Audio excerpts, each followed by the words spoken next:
12 Years a Slave, Chapter 10.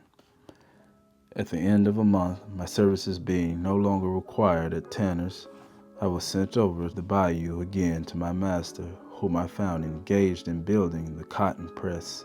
This was situated at some distance from the great house, in a rather retired place. I commenced working once more in the company with Tibeats, being entirely alone with him most part of the time. I remembered the words of Chapman, his precautions, his advice to beware, lest in some unsuspecting moment he might injure me. They were always in my mind, so that I lived in the most uneasy state of apprehension and fear. One eye was on my work, the other on my master. I determined to give him no cause of offense, to work still more diligently, if possible, than I had done, to bear whatever abuse he might heap upon me, save bodily injury, humbly and patiently, hoping thereby to soften in some degree his manner towards me until the blessed time might come when I should be delivered from his clutches. The third morning after my return, Chapman left the plantation for Cheneyville to be absent until night.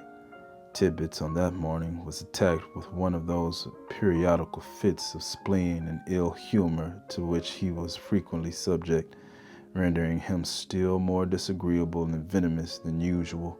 It was about 9 o'clock in the forenoon when I was busily employed with the jack plane on one of the sweeps. Tibeats was standing by the workbench, fitting a handle into the chisel with which he had been engaged previously in cutting the thread of the screw. "You are not planing that down enough," said he. "It is just even with the line," I replied. "You a damn liar," he exclaimed passionately. "Oh, well, master," I said mildly, "I will plane it down more if you say so," at the time proceeding to do as I supposed he desired. Before one shaving had been removed, however, he cried out, saying I had now planed it too deep. It was too small. I had spoiled the sweep entirely. Then followed curses and imprecations. I had endeavored to do exactly as he directed, but nothing would satisfy the unreasonable man. In silence and in dread I stood by the sweep, holding the jack plane in my hand, not knowing what to do, and not daring to be idle. His anger grew more and more violent until finally, with an oath, such a bitter, frightful oath as only Tibeats could utter, he seized the hatchet from the workbench and darted towards me, swearing he would cut my head open. It was a moment of life or death. The sharp, bright blade of the hatchet glittered in the sun. In another instant, it would be buried in my brain. And yet, in that instant, so quick will a man's thoughts come to him in such a fearful strait, I reasoned with myself. If I stood still, my doom was certain. If I fled, 10 chances of 1 the hatchet flying from his hand with a too deadly and unerring aim would strike me in the back. There was but one course to take. Springing towards him with all my power and meeting him full halfway before he could bring down the blow, with one hand I caught his uplifted arm, with the other seized him by the throat. We stood looking each other in the eyes. In his I could see murder. I felt as if I had a serpent by the neck, watching the slightest relaxation of my grip to coil itself round my body, crushing and stinging it to death. I thought to scream aloud, trusting that some ear might catch the sound, but Chapman was away. The hands were in the field. There was no living soul in sight or hearing. The good genius, which thus far through life has saved me from the hands of violence, at that moment suggested a lucky thought. With a vigorous and sudden kick that brought him to one knee, with a groan, I released my hold upon his throat, snatched the hatchet, and cast it beyond reach. Frantic with rage, maddened beyond control, he seized a white oak stick 5 feet long perhaps, and as large in circumference as his hand could grasp was lying on the ground. Again he rushed towards me, and again I met him, seized him about the waist, and being the stronger of the two, bore him to the earth. While in that position I obtained possession of the stick and rising, cast it from me also. He likewise arose and ran for the broad axe on the workbench. Fortunately, there was a heavy plank lying upon this broad blade in such a manner he could not extricate it before I had sprung upon his back, pressing him down closely and heavily on the plank, so that the axe was held more firmly to its place. I endeavored, but in vain, to break his grasp upon the handle. In that position we remained some minutes. There have been hours in my unhappy life, many of them, when the contemplation of death as the end of earthly sorrow, of the grave as a resting place for the tired and worn-out body, has been pleasant to dwell upon, but such contemplations vanish in the hour of peril. No man in his full strength can stand undismayed in the presence of the King of Terrors. Life is dear to every living thing. The worm that crawls upon the ground will struggle for it. At that moment it was dear to me, enslaved and treated as I was. Not able to unloose his hand, once more I seized him by the throat, and this time, with a vice-like grip that soon relaxed his hold, he became pliant and unstrung. His face, that had been white with passion, was now black from suffocation. Those small serpent eyes that spat such venom were now full of horror, two great white orbs starting from their sockets. There was a lurking devil in my heart that prompted me to kill the human blood hound on the spot, to retain the grip on his accursed throat till the breath of life was gone. I dared not murder him, and I dared not let him live. If I killed him, my life must pay the forfeit. If he lived, my life only would satisfy his vengeance.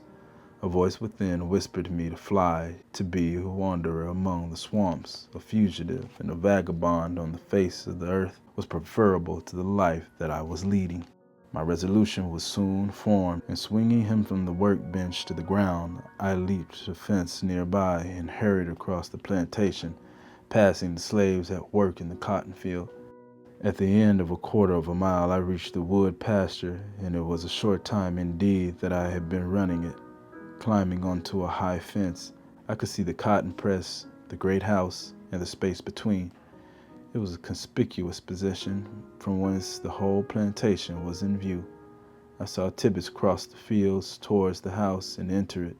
Then he came out carrying his saddle and presently mounted his horse and galloped away. I was desolate, but thankful that my life was spared, desolate and discouraged with the prospect before me. What would become of me? Who would befriend me? Where should I fly?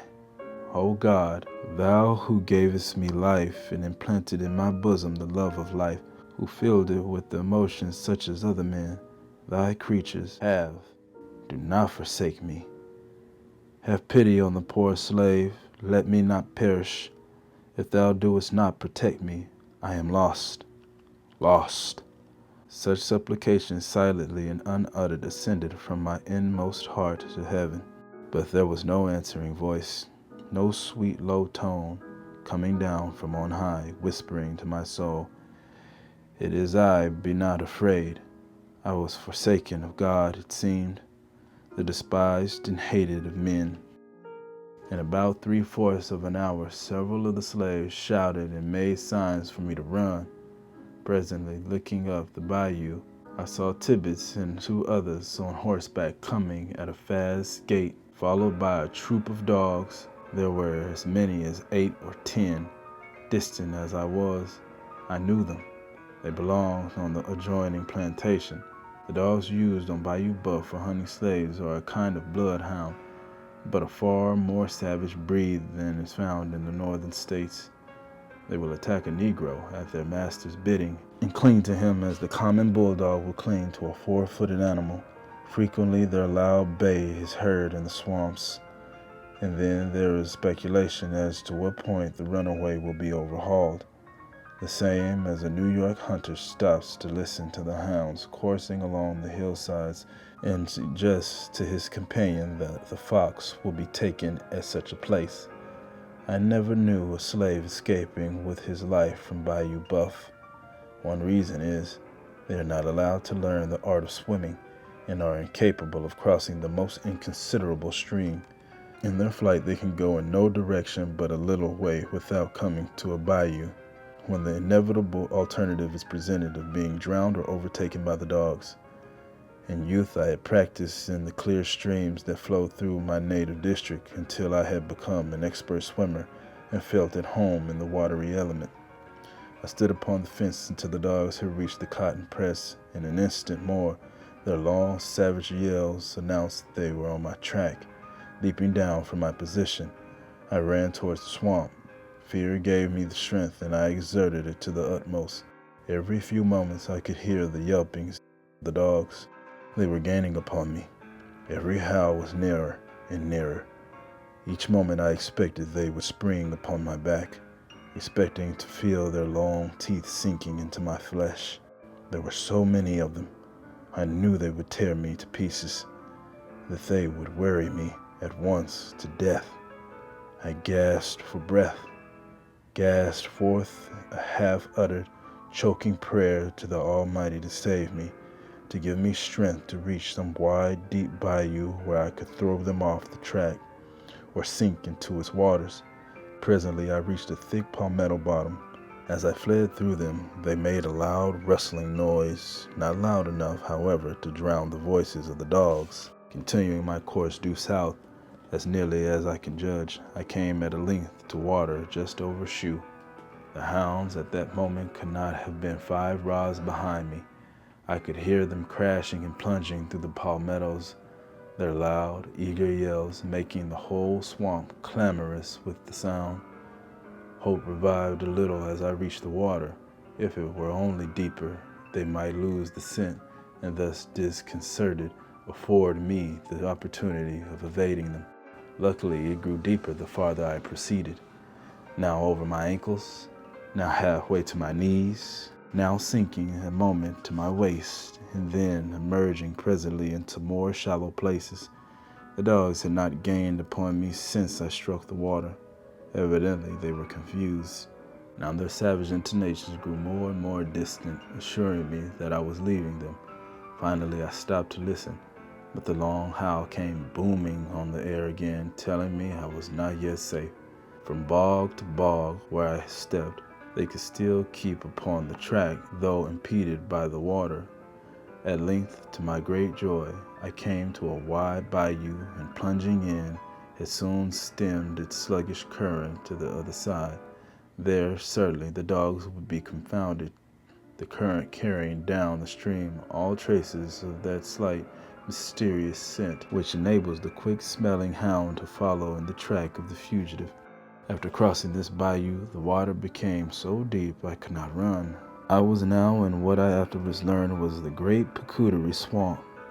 It was filled with immense trees, the sycamore, the gum, the cottonwood, and the cypress, and extends, I am informed, to the shore of the Calcasieu River.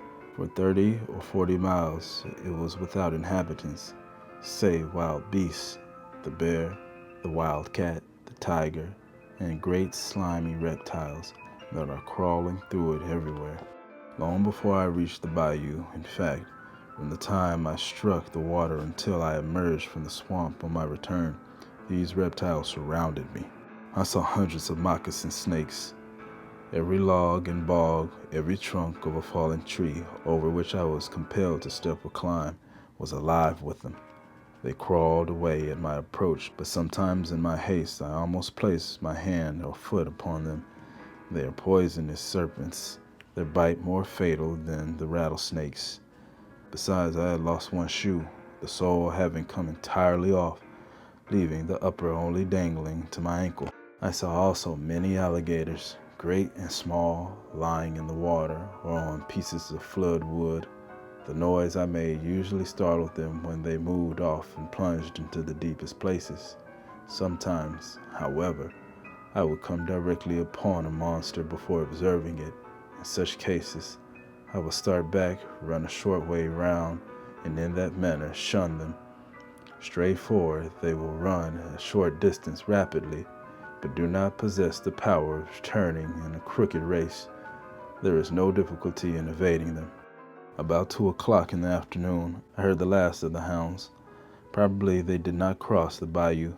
Wet and weary, but relieved from the sense of instant peril, I continued on, more cautious and afraid, however, of the snakes and alligators than I had been in the earlier portion of my flight. Now, before stepping into a muddy pool, I would strike the water with the stick. If the waters moved, I would go around it. If not, would venture through. At length the sun went down, and gradually night's trailing mantle shrouded the great swamp in darkness. Still I staggered on, fearing every instant I should feel the dreadful sting of the moccasin, or be crushed within the jaws of some disturbed alligator. The dread of them now almost equaled the fear of the pursuing hounds. The moon arose after a time, its mild light creeping through the overspreading branches, loaded with long pendant moss. I kept traveling forwards until after midnight, hoping all the while that I would soon emerge into some less desolate and dangerous region. But the water grew deeper and the walking more difficult than ever. I perceived it would be impossible to proceed much farther, and knew not, moreover, what hands I might fall into, should I succeed in reaching a human habitation. Not provided with a pass, any white man would be at liberty to arrest me and place me in prison until such time as my master should prove property, pay charges, and take me away. I was an estray, and if so unfortunate as to meet a law-abiding citizen of Louisiana, he would deem it his duty to his neighbor, perhaps, to put me forthwith in the pond. Really, it was difficult to determine which I had most reason to fear: dogs, alligators, or men. After midnight, however, I came to a halt. Imagination cannot picture the dreariness of the scene. The swamp was resonant with the quacking of innumerable ducks. Since the foundation of the earth, in all probability, a human footstep had never before so far penetrated the recesses of the swamp. It was not silent now, silent to a degree that rendered it oppressive, as it was when the sun was shining in the heavens. My midnight intrusion had awakened the feathered tribes which seemed to throng the morass in hundreds of thousands, and their garrulous throats poured forth such multitudinous sounds. There was such a fluttering of wings, such sullen plunges in the water all around me, that I was affrighted and appalled. All the fowls of the air and all the creeping things of the earth appeared to have assembled together in that particular place for the purpose of filling it with clamor and confusion. Not by human dwellings, not in crowded cities alone, are the sights and sounds of life. The wildest places of the earth are full of them. Even in the heart of that dismal swamp, God had provided a refuge and a dwelling place for millions of living things. The moon had now risen above the trees when I resolved upon a new project. Thus far, I had endeavored to travel as nearly south as possible. Turning about, I proceeded in a northwest direction, my object being to strike the pine woods in the vicinity of Master Ford's. Once within the shadow of his protection, I felt I would be comparatively safe. My clothes were in tatters, my hands, face, and body covered with scratches received from the sharp knots of fallen trees, and in climbing over piles of brush and floodwood, my bare foot was full of thorns. I was besmeared with muck and mud and the green slime that had collected on the surface of the dead water, in which I had been immersed to the neck many times during the day and night. Hour after hour, and tiresome indeed had they become, I continued to plod along on my northwest course. The water began to grow less deep, and the ground more firm under my feet. At last I had reached the Pacoudrie, the same wide bayou I had swam while outward bound. I swam it again, and shortly after thought I heard a cock crow, but the sound was faint, and it might have been the mockery of the ear. The water receded from my advancing footsteps. Now I had left the bogs behind me. Now I was on dry land that gradually ascended to the plain, and I knew I was somewhere in the great pine woods. Just at daybreak, I came to an opening, a sort of small plantation, but one I had never seen before. In the edge of the woods, I came upon two men, a slave and his young master, engaged in catching wild hogs. The white man I knew would demand my pass, and not able to give him one, would take me into possession. I was too wearied to run again, and too desperate to be taken, and therefore adopted a ruse that proved entirely successful. Assuming a fierce expression, I walked directly towards him. Looking him steadily in the face as I approached, he moved backwards with an air of alarm.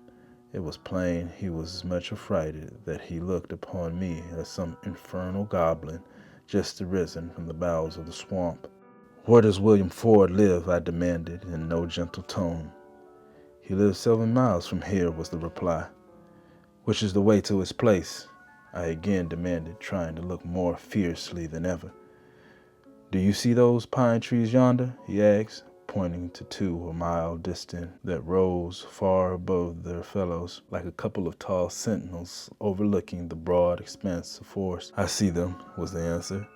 "At the feet of those pine trees," he continued, "runs the Texas road. Turn to the left and it will lead you to William Ford's."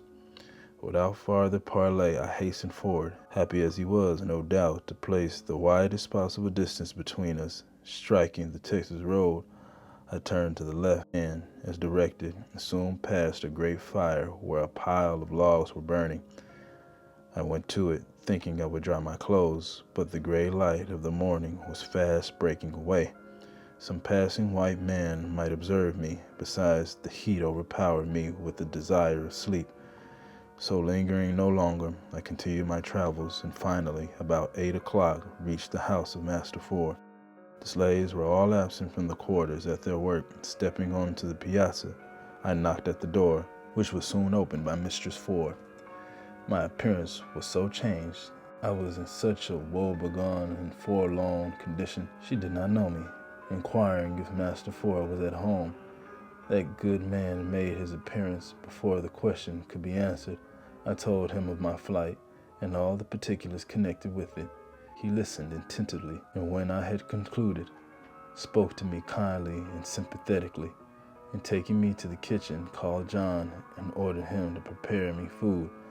I had tasted nothing since daylight the previous morning. When John had set the meal before me, the madam came out with a bowl of milk and many little delicious dainties, such as rarely pleased the palate of a slave. I was hungry, and I was weary, but neither food nor rest afforded half the pleasure as did the blessed voices speaking kindness and consolation. It was the oil and the wine which the good Samaritan in the great pine woods was ready to pour into the wounded spirit of the slave who came to him, stripped of his raiment and half dead. They left me in the cabin that I might rest. Blessed be sleep. It visiteth all alike, descending as the dews of heaven on the bond and free. Soon it nestled to my bosom, driving away the troubles that oppressed it, and bearing me to that shadowy region where I saw again the faces and listened to the voices of my children, who, alas, for aught I knew in my waking hours, had fallen into the arms of that other sleep from which they never would arouse.